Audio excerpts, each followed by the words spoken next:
genuinely freaking out. There is just so much Chaos in there.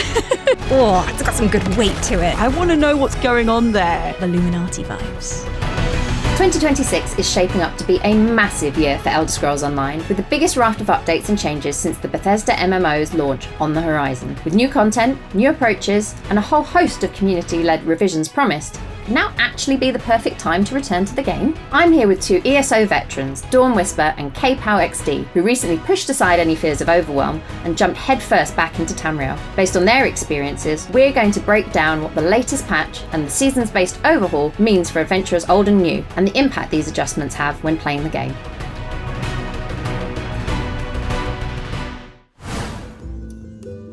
For some additional context, Dawn, Kay, can you share your potted history with ESO with me? So for me with Elder Scrolls, I've always loved the Elder Scrolls series in general. And I didn't know that there was an MMO until a little bit later on in the life cycle. And suddenly I could explore this world that I loved so much and the lore that meant so much to me, but with friends. And that was just incredibly eye-opening experience to be able to do that. And so I've played probably for almost like 8-9 years, I think. I think Kay's slightly beaten me on playtime here. But I've been playing since the very early days. I've been playing ESO since before it even came out. CGX now used to be Eurogamer. I queued up for 2 hours there to play. I think it was even alpha, and I was already hooked. I fell in love with it. I love Elder Scrolls. And as soon as the beta came out, I applied. I've got my little beta monkey pet. I've been playing since before the beginning, and I have ever since. Season 0, Dawn and Dusk, and the accompanying updates were referred to in parts of the ESO community as the anti-frustration patch.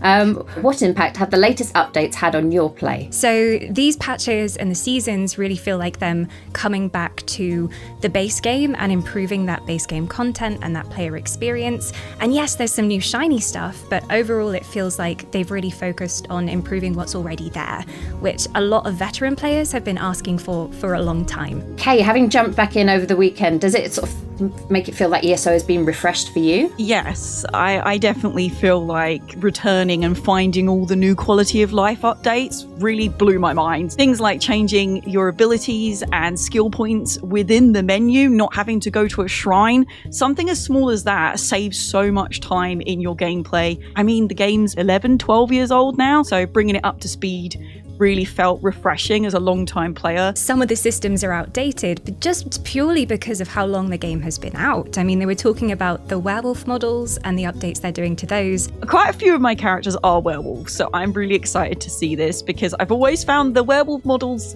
lovely, but it did feel it's aging. It's updating the whole thing to be more in keeping with ESO's current art style. Were there any other changes that made you go, this is a massive improvement? The one that really blew my mind, as someone who's been there since before it came out, since the beta, is the Dragon Knight update. To go back to one of my original characters and play on them with this new update, it kind of felt like how I remembered the game looking when I first played it. Looks like you're a lava engulfed dragon knight, and I just love it. It's so good. Oh, it's got some good weight to it, and I think that's how Dragon Knights always wanted to feel.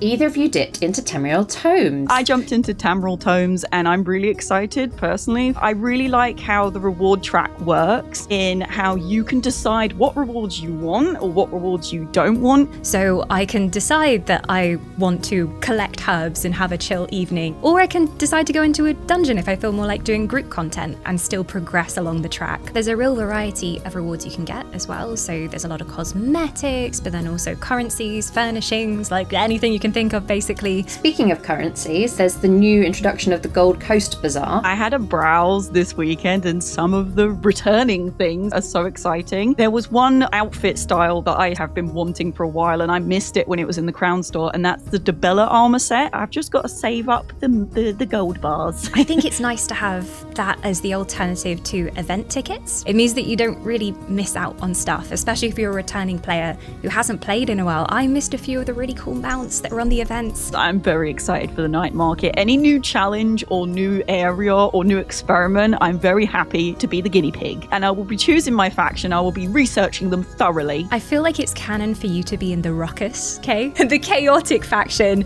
They're the bruisers. They believe that you should rule with power and fists. So you are a ruckus. So I feel like you will be the jester of the ruckus. I do have very good jester outfits. Have you earmarked your faction then, Dawn? Ooh, I feel like I might side with the glittering goad, who are the rich merchants, the very wealthy merchants, because they'll have all the gold armor, they'll have all the fancy outfit sets. So I think I'll throw my lot in with them. Either that or the Thousand Eyes, which have Illuminati vibes. How do you feel about the introduction of things like challenge difficulty in the overland content? I'm gonna lie, as someone who's been playing for a while, I could one-man world bosses and dungeons myself. So being able to upgrade that difficulty is gonna bring a whole new challenge. And you do actually get better rewards from that as well. It's not just for your own playstyle. You get better stuff if you decide to go on the harder difficulties. Zones that were previously only available as DLC are being added directly to the base game as of now at the start of seasons. Ooh, the main one I remember is the Thieves Guild is coming to base game, which they're also updating in this year of content, in the season's content. And there's going to be a new storyline that follows on directly from the old Thieves Guild storyline. We're looking further ahead now to season 1 and beyond. There's also the High Seas of Tamriel. Yes. I'm a massive water baby. I love being by the sea. I actually have ancestors who were pirates. I didn't even know that. That's very rare K-lore we just Personally, got there. I'm very invested in being able to battle on a ship, and I'm really excited to see more about this. As soon as I heard about ship combat, I was like, ooh, so many ideas sparking. Speaking of things coming down the line, Sheogorath? I think you might be a little bit excited about that, Cage. Holy shivering cheese. I'm so excited for the return of Daedric, Prince of Madness, Sheogorath. We've not seen him since base game, and it's really exciting for veteran players like myself to come back and continue a story that we've not touched in that amount of time. I love him. He is such a fan favourite character, not just from Elder Scrolls Online, but from all the other games. Like, he always makes little cameos, and I think as soon as you mention Sheogorath, people are excited. He's just so funny and whimsical. And apparently, Sheogorath wants to try living the life of a mortal and see what that's all about. Chaotic, I imagine. Very chaotic. My Discord was genuinely freaking out when it was announced. It was like chaos in there. How do you think that solo dungeons is going to impact the way you both play? That's going to be a huge one, because one of the main new player complaints in the game is that when they go into a dungeon for the first time, it has this beautiful voice acted story and this plot that progresses through the whole dungeon. But the veterans who are going in for their daily dungeons, they just want to get it done as fast as possible. So to be able to do it on your own and take your time at your own pace. As a healer, if they're all running off without me, I'm going to get in trouble if I don't keep up. So I often get into the start the quest, and then have to exit and just carry on running. Yeah, I think that's really, really important, especially in a game that's so story-based, to allow people to just take it at their own pace. What are your hopes for the ESO experience in the latter half of 2026? I'm really hoping we get some news from the College of Winterhold. I want to know what's going on there, even if I just get a piece of lore, like in a book or something. There's been like hints of magey stuff, so give me that. Give me College of Winterhold, please. To be able to walk around the College of Winterhold in Elder Scrolls Online would be incredible. I don't know if there's like any one thing that I'm like, I need to see more of that. There is just so much that means so much to us as returning players or people who've been playing for years and years and years. I think they're really living up to the phrase that they were using a lot during the 10-year anniversary event. It's on the badge behind me on my shelf, and that's "you belong here." It's making you feel like you truly do belong. However long you've been playing, we still care about you, and I feel cared about. And that phrase, when they first were talking about it in the trailers, got me quite emotional, because I was like, this is my home. And that's how I felt coming back into the game and playing a bit more. When you log in, everything's familiar, but there's some new things to do and some extra things that you might not have seen before. It's like, oh, this does feel like home.